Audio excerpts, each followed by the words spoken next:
আসসালামু আলাইকুম। যে যেখান থেকে আমাদের এই ভিডিওটি দেখছেন তাদের সকলকে জানাই আন্তরিক শুভেচ্ছা ও অভিনন্দন। তো আমি যে পুকুর পাড়টিতে দাঁড়িয়ে আছি এই পুকুরটি আমার এখানে 1.5 বিঘা। এই পুকুরটার আয়তন শতক হিসেবে এখানে 50 শতক জায়গা আছে। তো আমি বিগত 6-7 মাস যাবৎ এই পুকুরটি চাষ করতেছি। তো আমি এই পুকুরটা থেকে অলরেডি কিছু মাছ বিক্রি করেছি এবং দেখতে পাচ্ছেন এখনো কিছু মাছ এই পুকুরে রয়ে গেছে, যে মাছগুলো আমি শীতের পর আর কি বিক্রি করব। তো আমরা মাছ চাষ সম্পর্কে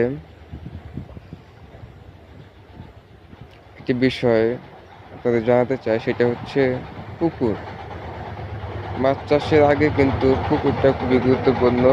আসলে পুকুরের উপরই ডিপেন্ড করবে যে আপনার মাছ চাষটা কেমন হবে, আপনি মাছ চাষে কেমন লাভ করতে পারবেন বা আপনার ফলনটা কেমন হবে। তো দেখতে পাচ্ছেন আমার এই পুকুরটা কিন্তু আসলে পানির কালার খুব একটা নাই। আমি চেষ্টা করতেছি খুবই এই পুকুরে পানির কালার আনার জন্য, এবং এই পুকুরে একটা সমস্যা, সেটা হচ্ছে এর মাটির সমস্যা। এই পুকুরে পলির পরিমাণ খুবই কম, মানে কাদা নাই। আর কাদা না থাকার কারণে এই পুকুরটা কালার আসে না, এবং এই পুকুরে পানির ধারণ ক্ষমতা খুবই কম, এবং মাছের প্রাকৃতিক খাবারের অভাব, যার কারণে মাছগুলা যে পরিমাণ বৃদ্ধি হওয়ার কথা ছিল সে পরিমাণ বৃদ্ধি হচ্ছে না। তো তারপর আমি চেষ্টা করতেছি যে আসলে কিভাবে এই পুকুরটা থেকে ভালো একটা প্রোডাকশন নিয়ে আসা যায়। তো আপনারা যারা মাছ চাষ করবেন বা করতেছেন তাদেরকে একটা বিষয় বলে রাখি, সেটা হচ্ছে পুকুর কিন্তু খুব ইম্পর্টেন্ট। আপনার পুকুরটা কেমন, আপনি কি মাছ চাষ করতেছেন, আপনি কেমন প্রফিট আপনার আসবে, সেটা কিন্তু পুকুরের উপরে ডিপেন্ড করবে। এই যে একটা কথা আছে যে খোলা যদি ভালো হয় পিঠা কিন্তু ভালো হয়, তো পুকুর যদি ভালো হয় মাছ কিন্তু সেখানে ভালো থাকবে। তো এই হলো বিষয়। তো আসলে আমরা পুকুরটা কেমন নির্বাচন করব, তো আমরা আসলে পুকুরটা নির্বাচন, এটা আসলে আমরা তো আয়তনের দিক দিয়ে একটা পুকুর নির্বাচন করতে পারি, যে ছোট আকারে হতে পারে, সেটা বড় হতে পারে। আর মাটির ক্ষেত্রেও কিছু বিষয় আছে, যে পুকুরের যে মাটি আছে সেটা বেলে মাটি হতে পারে, বা দোআঁশ মাটি হতে পারে, বা এঁটেল মাটি যেটা বলি আমরা সেটা হতে পারে। তো এই হলো বিষয়। তো আমাদের মাছ চাষের শুরুতে আমাদের চিন্তা ভাবনায় রাখতে হবে যে আমি কি মাছ চাষ করব। তো আসলে বড় মাছের ক্ষেত্রে কিন্তু আমাদের পুকুরগুলো অনেক গভীর লাগে, এবং মাটিতে যেহেতু আপনার থাকে, পলি থাকে, পলি বলতে মানে কাদাযুক্ত মাটি থাকে, তো সেক্ষেত্রে কিন্তু ওই পুকুরে বড় মাছ হয়। যে পুকুরে মাটি বেলে মাটি, সে পুকুর কিন্তু বড় মাছ খাওয়া সম্ভব নয়, কারণ ওখানে মাছের প্রাকৃতিক খাবার বা মাটির তলদেশে যে একটা খাবারের একটি থাকে সেটা আসলে পায় না। তো যার কারণে কিন্তু আসলে মাছ যে পরিমাণ বড় হওয়ার কথা সে পরিমাণ হয় না। তো আমরা সাধারণত দুই ধরনের মাছ চাষ করি, এক হচ্ছে ছোট মাছ আর এক হচ্ছে বড় মাছ। তো ছোট মাছের ক্ষেত্রে আসলে আমাদের পুকুরটা কেমন হবে, তো ছোট মাছের ক্ষেত্রে আসলে আমাদের পুকুরটা হবে এই এটা 1.5 থেকে 2 বিঘা বা 4-5 বিঘা এরকম একটা আয়তন হবে। এর গভীরতা থাকবে স্ট্যান্ডার্ড গভীরতা 5 থেকে 7 ফিট সর্বোচ্চ। এবং এর মাটিটা থাকবে কাদাযুক্ত মাটি, মানে আমরা যেটা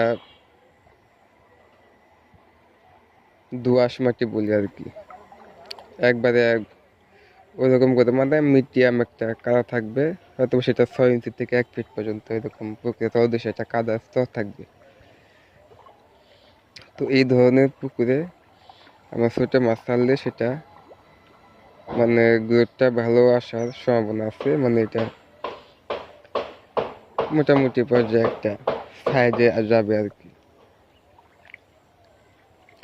এমনকি মাছটা তাড়াতাড়ি বড় হবে এবং আমরা এখান থেকে মাছগুলোকে বড় করতে পারবো।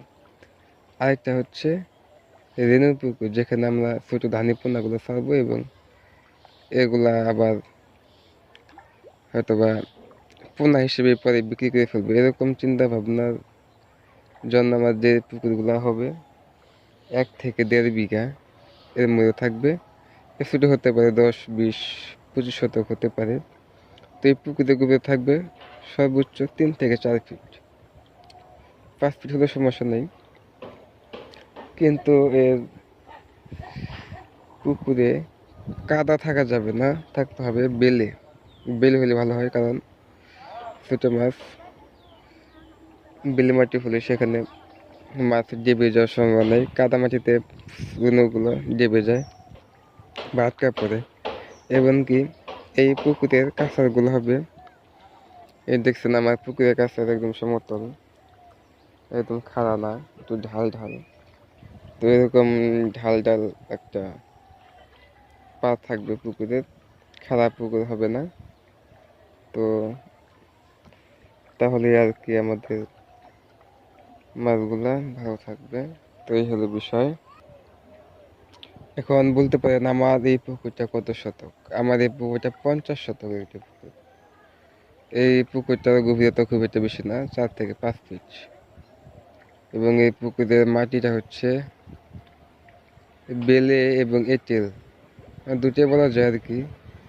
এই পুকুরে কোনো কাদা নাই, কাদার পরিমাণ খুবই কম, যার কারণে আসলে আমার বড় মাছ, আমি শুরুতে আসলে এখানে বড় মাছ করার চিন্তা ভাবনা করেছিলাম।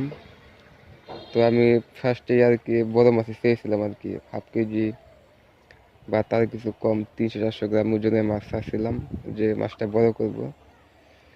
তো আমি দেখলাম যে 3-4 মাস পরে আসলে আমার মাছের যে গ্রোথ আসার কথা সেই গ্রোথ আসে না, যার কারণে মাছগুলো বিক্রি করে ফেলাই। তো পরবর্তীতে কিন্তু আমি এখন ছোটো মাছ দিচ্ছি একদম, যেগুলো 1 আঙ্গুল বা 2 করে এরকম, মানে 1 ইঞ্চি, 1.5 ইঞ্চি, 2 ইঞ্চি এরকম সম পরিমাণে যে মাছগুলা। তো এগুলো হয়তো আমি যখন আবার এগুলো 6 ইঞ্চি, 8 ইঞ্চি, মানে এগুলোর জন্য যখন 200-300 গ্রাম করে হবে, তখন আমি কি পুকুর থেকে আর কি ট্রান্সফার করে দিতে পারি, অথবা পাইকারি দেখতে বিক্রি করে দিতে পারি। তো এই অবস্থা। তো আসলে আপনার পুকুরটা কেমন, তো সেটা আগে দেখুন। এর মাটি কেমন, এর পানির গভীরতা কেমন, পানির ধারণ ক্ষমতা কেমন, তো সকল বিষয়গুলো বিবেচনার পর তারপর আপনি সিদ্ধান্ত নিন যে এই পুকুরে আপনি কী মাছ চাষ করবেন বা কোন আকারে মাছ চাষ করবেন। তো সে অনুসারে ভালো থাকবেন, সুস্থ থাকবেন। আসসালামু আলাইকুম, ধন্যবাদ সবাইকে।